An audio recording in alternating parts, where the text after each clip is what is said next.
Haleluya, selamat pagi Bapak Ibu Saudara yang terkasih dalam Tuhan Yesus Kristus. Kita bersyukur pagi hari ini karena Tuhan masih mengaruniakan kekuatan dan kesehatan kepada kita. Mari Bapak Ibu Saudara yang dikasih Tuhan, saya mengajak kita menundukkan kepala dan kita berdoa sebelum kita mendengar firman Tuhan. Terima kasih Tuhan, pagi hari ini kembali kami bersyukur buat segala kasih karuniamu dan kebaikanmu di dalam hidup kami. Dan saat ini kami membuka hati kami untuk kebenaran firman-Mu. Karena kami menyadari bahwa kami butuh firman Tuhan yang akan selalu mengarahkan kami untuk kami tetap ada di dalam jalan-jalan-Mu. Ampuni setiap salah dan dosa kami dalam nama Yesus. Kami berdoa, haleluya, amin. Puji Tuhan, saat ini kita akan melihat satu kebenaran firman Tuhan di dalam Wahyu 2 ayatnya yang ke-10. Demikian firman Tuhan. Wahyu 2 ayat 10 bagian akhir. Hendaklah engkau setia sampai mati, dan aku akan mengaruniakan kepadamu mahkota kehidupan. Amin. Renungan firman Tuhan pagi hari ini saya beri judul Setia Sampai Akhir. Bapak Ibu Saudara yang terkasih dalam Tuhan Yesus Kristus, di dalam sebuah pencobaan sosial yang dilakukan oleh sekelompok orang, mereka menyepakati untuk menghadap ke dinding saat mereka ada di dalam sebuah lift. Pada umumnya ketika orang masuk ke dalam lift, maka orang itu akan menghadap ke arah pintu. Namun sebalik yang dilakukan oleh sekelompok orang ini. Dan pada saat itu ada satu orang yang baru masuk ke dalam lift.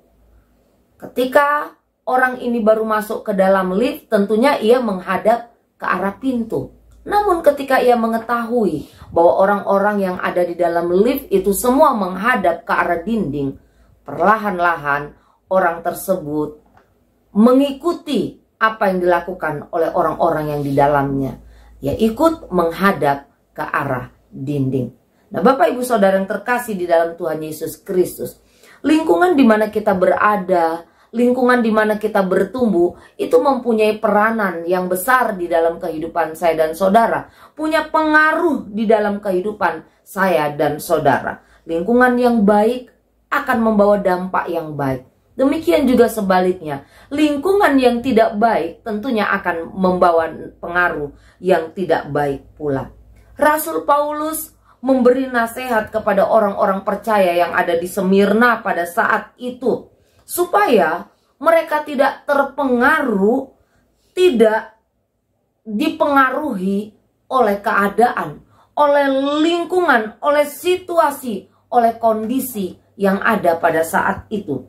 Sekalipun orang percaya yang ada di Semirna hidup di dalam tekanan, hidup di dalam pergumulan, hidup di dalam pencobaan, hidup di dalam kemiskinan, namun Rasul Paulus mengingatkan agar mereka tetap bertahan, berpegang teguh di dalam iman mereka. Tekanan hidup, pergumulan bisa saja membawa jemaat Semirna meninggalkan Tuhan, mengikuti cara hidup godaan, kebiasaan-kebiasaan pengaruh dunia.